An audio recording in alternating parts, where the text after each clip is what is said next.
Bismillahirrahmanirrahim. Assalamualaikum warahmatullahi wabarakatuh. Selamat bertemu kembali pada hari ini.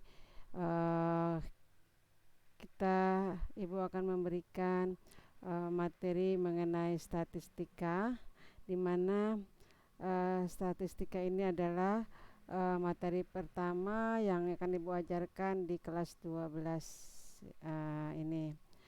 Nah, alhamdulillah untuk pertemuan yang pertama ini standar kompetensi yang akan kita bahas itu adalah menggunakan aturan statistik, kaidah pencacahan, dan sifat-sifat peluang dalam pemecahan masalah. Nah, kemudian kompetensi dasarnya yaitu menyajikan data dalam bentuk tabel dan diagram batang, garis, diagram lingkaran, dan OGIF serta penafsirannya. Nah, ini untuk indikator yang akan kita gunakan. Indikatornya yang akan kita capai yaitu menyajikan data dalam bentuk diagram batang, diagram garis, diagram lingkaran, dan OGIF serta penafsirannya ini. Nah, di sini ada beberapa contoh dari uh, diagram. Ada diagram batang, diagram garis, ya. Sini ada ada OGIF, ya. Nah, kemudian untuk sebelum kita mulai, alangkah baiknya kita mengetahui dulu pengertian dari statistik dan statistika ini. Jadi, perbedaan antara statistik dan statistika, di mana statistika itu adalah ilmu yang mempelajari bagaimana cara mengumpulkan data, kemudian mengolah data, menyajikan data, dan menarik kesimpulan. Sedangkan statistik itu sendiri adalah pengertiannya yang sederhana, artinya adalah data. Sedangkan dalam pengertian yang lebih luas lagi, artinya adalah data dalam bentuk angka maupun bukan angka yang disusun dalam bentuk tabel atau daftar dan atau diagram yang menggambarkan berkaitan dengan suatu masalah tertentu. Contoh, misalnya yang pertama, statistik pendidikan adalah kumpulan angka yang berkaitan dengan masalah pendidikan. Kemudian yang kedua adalah statistik suku bunga. Nah, inilah kumpulan angka yang berkaitan dengan masalah turunnya tingkat suku bunga. Nah, jadi untuk statistika ini cukup ilmunya sangat luas sekali digunakan dalam kehidupan sehari-hari. Hampir semua bidang menggunakan ilmu statistika ini. Jadi, Ibu harapkan kalian betul-betul bisa memahami bagaimana statistik ini dipergunakan. Jadi, di sini untuk statistik dan statistika itu adalah tadi sudah Ibu katakan, yang pertama, statistika adalah pengetahuan atau ilmu pengetahuan yang berkaitan dengan metode, teknik, atau cara untuk mengumpulkan data dan menarik kesimpulan atau menginterpretasikan data. Jadi, statistika adalah ilmu yang mempelajari tentang statistik. Jadi, statistik itu ada di dalam statistika. Nah, kemudian yang pertama kali kita akan bahas di sini yaitu bagaimana cara menyajikan data. Menyajikan data dalam bentuk bisa dalam bentuk diagram batang, diagram garis, diagram lingkaran, dan OGIF. Nah, tabel merupakan kumpulan angka yang disusun menurut karakteristik data sehingga memudahkan analisis data. Nah, untuk cara-cara pengumpulan data di sini bisa kita lakukan ada beberapa metode. Metode yang pertama yaitu pengamatan langsung, ya, atau penelitian lapangan. Biasanya kita terjun ke lapangan untuk mengumpulkan data tersebut, atau dengan cara wawancara, interview kepada narasumber. Nah, yang ketiga bisa juga kita dengan menggunakan kuesioner atau berupa angket.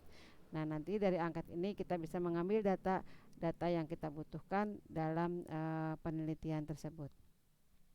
Nah, kemudian di sini cara menjadikan data itu kita bisa gunakan dengan diagram batang di mana diagram batang itu contohnya bisa kita lihat di sini, diagram batang, kemudian diagram garis. Jadi setelah data yang kita dapatkan, kita kumpulkan, kemudian kita olah data tersebut, maka supaya data yang kita dapatkan yang masih dalam bentuk tidak menarik, supaya kelihatan menarik data yang kita dapatkan ini, maka kita olah. Setelah kita olah, maka kita sajikan dengan menggunakan eh, cara dengan diagram batang, diagram garis maupun diagram lingkaran, ya. Nah, contoh-contohnya bisa kalian lihat di sini. Ini diagram lingkaran, kemudian ada eh, dia ogif, kemudian ada diagram garis. Nah, untuk diagram batang sendiri ini adalah grafik data berbentuk persegi panjang yang mempunyai lembar sama dan dilengkapi dengan skala tertentu dengan data yang bersangkutan. Nah, contohnya bisa kita lihat. Ini kalau seandainya kita punya data, di sini contohnya adalah data jumlah siswa yang diterima pada tahun 2020, ya, ada seperti ini. Nah, kemudian bisa kita lihat, bisa dirubah bentuknya menjadi diagram batang. Nah, kemudian bisa kita maksudkan dengan diagram garis. Diagram garis adalah grafik data yang bentuk garis yang didapat dari beberapa ruas garis yang menghubungkan titik-titik pada bidang kartesius. Jadi untuk diagram garis, nah untuk contohnya diagram garis bisa kita lihat di sini. Nah, ini adalah contoh diagram garis, ya, menggunakan garis-garis yang menghubungkan titik-titik di mana disesuaikan dengan data yang kita dapatkan, sehingga kita sajikannya seperti ini dalam bentuk diagram garis. Nah, kemudian selain diagram garis, kita juga di sini bisa menyajikan dalam bentuk diagram lingkaran. Diagram lingkaran adalah grafik dan data berbentuk lingkaran yang terbagi menjadi juring-juring sesuai dengan presentasi data yang bersangkutan. Nah, contoh dari diagram lingkaran bisa kita lihat di sini diagram lingkarannya, ya, sehingga dalam bentuk persentase, bisa juga dalam bentuk sudut. Nah, biasanya dibentuk seperti ini sehingga data yang kita sajikan kelihatan lebih menarik. Nah, selanjutnya, selain dengan diagram lingkaran, kita bisa juga menyajikan data dengan cara ogif, ya. Nah, ogif ini biasanya digunakan dalam data yang berkelompok. Jadi data itu sendiri terdiri dari dua, ada data tunggal dan data berkelompok. Nah, untuk ogif itu lebih cocok untuk data yang kelompok di mana sudah terbentuk dalam distribusi frekuensi, sehingga kita bisa menggambarkannya ke dalam ogif ini. Nah, sehingga sebelum kita menggambarkan ke diagram ogif ini, sebelumnya kita juga harus bisa bagaimana cara membuat tabel distribusi frekuensi atau tabel data berkelompok ini, di mana kita harus menentukan banyaknya kelas, kemudian panjang interval, tepi kelas, batas bawah, batas atas, kemudian panjang kelas. Nah, di mana untuk menentukan tepi bawah kelas itu adalah batas bawah dikurangi dengan 0,5, sedangkan tepi atas, batas atas kelas ditambah 0,5. Nah, untuk panjang kelas, ya, panjang kelas itu bisa kita gunakan di sini, ya, dengan menggunakan rumus. Nah, contohnya, misalnya contoh untuk bagaimana contoh distribusi frekuensi. Di sini kita lihat, jadi menggunakan interval. Nah, tentukan banyak kelas, atas kelas, tepi bawah kelas, tepi ke atas kelas. Nah, di sini kita bisa lihat untuk kelas ini jumlah kelasnya ada 6, ada 1, 2, 3, 4, 5, 6. Ada 6 kelas, sedangkan tepi bawah kelas itu berarti 11 dikurangi dengan 0,5, 10,5. Tepi atas kelas 15 ditambah 0,5 berarti 15,5. Sedangkan untuk intervalnya kita hitung mulai dari 11, 11, 12, 13, 45, 14, 15, berarti ada 5 jumlah intervalnya. Jadi di sini eh, kita bisa membuat tabel distribusi frekuensi ini dengan eh, cara-cara yang sudah kita lihat ini. Nah, kemudian setelah kita buat tabel distribusi frekuensinya, kemudian kita cari dengan menggunakan frekuensi kumulatifnya, ya. Nah, di sini sudah Ibu buatkan gimana cara mencari batas bawah kelas.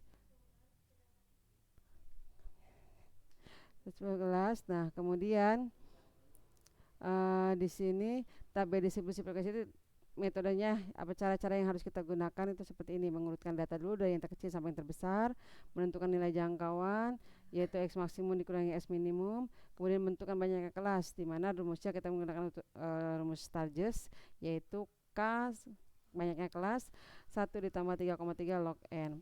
Kemudian menentukan banyak interval kelasnya itu tadi dengan menggunakan rumus jangkauan dibagi dengan banyaknya kelas. Nah, sehingga nanti kita akan bisa membuat data yang tadinya tidak beraturan dan banyak, maka kita kelompokkan dengan menggunakan dengan tabel distribusi frekuensi dengan cara-cara atau step-step yang seperti ini. Nah, kemudian contohnya bisa kita lihat di sini ada contoh soal. Di sini ada beberapa data yang sudah kita kumpulkan. Nah, dari data-data ini, maka kemudian kita akan membuat bagaimana cara membentuk tabel distribusi frekuensi. Karena menyajikan data dalam bentuk OGIF memang sudah harus kita buat dulu data tersebut dengan menggunakan tabel distribusi frekuensi ya. Seperti ini datanya, kita urutkan dulu dari yang terkecil sampai yang terbesar. Nah, kemudian kita cari cara-caranya tadi step by step. Yang pertama itu kita cari jangkauannya dulu. Jangkauannya adalah jangka terbesar dikurangi jangka yang terkecil, data yang terbesar dikurangi data yang terkecil, X maksimum dikurangi X minimum. Kemudian kita cari banyaknya kelas dengan rumus aturan Sturges 1/3,3 log N, di mana N itu menyatakan banyaknya data. Kemudian setelah kita cari banyaknya kelas, kita cari intervalnya, di mana interval itu ini adalah jangkauan dibagi dengan banyaknya kelas. Kalau sudah kita dapatkan semua, maka kita bisa bentuk mulai data yang terkecil.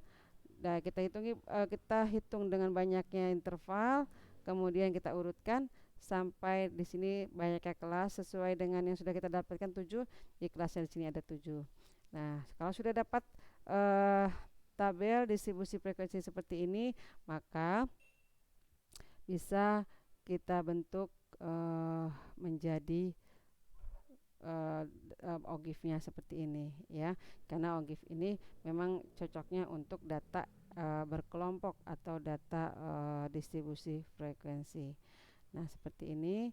Jadi kita buat dulu ada frekuensi kumulatif kurang dari dan frekuensi kumulatif lebih dari. Jadi untuk penyajian data di sini ada yang sudah kita bahas itu tadi diagram dengan menggunakan diagram batang, diagram garis, diagram lingkaran, kemudian juga dengan OGIF ya. Nah, di sini Ibu berikan ada beberapa soal yang bisa nanti kalian kerjakan bersama-sama. Nah, itu contoh-contohnya. Nah, Ibu kira sampai di sini dulu untuk materi statistika. Jadi statistik ini untuk yang pertemuan pertama ini dalam yang pertama itu adalah menyajikan bagaimana cara menyajikan data. Nanti kita akan ketemu lagi bagaimana cara kita mengolah data dan perhitungannya. Insya Allah nanti kita lanjutkan ke pertemuan yang berikutnya. Kurang lebihnya Ibu mohon maaf. Ibu akhiri wabillahi taufiq wal hidayah. Wassalamualaikum warahmatullahi wabarakatuh.